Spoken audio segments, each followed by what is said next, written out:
all things outdoors and with nature, so I like fishing and hunting. And then the other thing I do, it's a little bit strange, but that is interesting, is I make taxidermy mounts of them. So I've done a squirrel and a raccoon.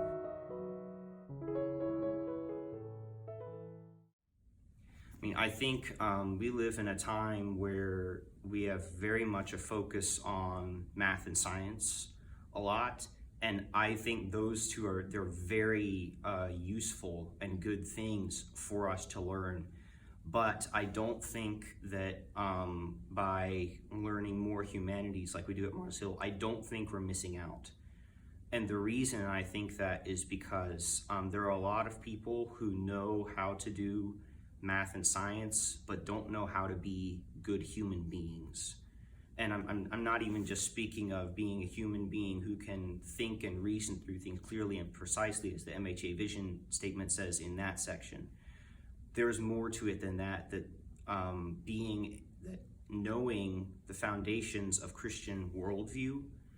If you don't have that foundation, you can know all the math and science and humanities in the world, and in the end it profits you nothing, because your aim ends up being man-centered. And I think the value of classical Christian education is not only learning to think and reason, that is very important, but also to see the hand of God in creation in a way that if you just studied math and science all the time without studying theology and the humanities also, that is something very critical that you would miss.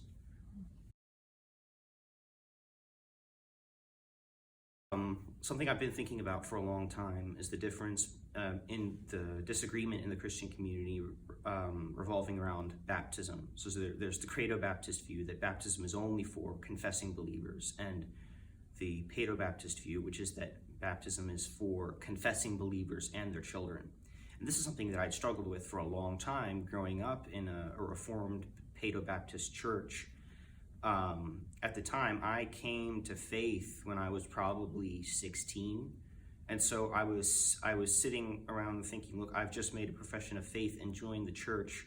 Why does it make sense for me or for anyone to baptize an infant who has no idea what's going on? I've really appreciated a lot of the conversations that the seniors have had out there. A lot of the time we're talking about silly things, but we've had some really great, semi-silly, but also very heavy conversations about really important things.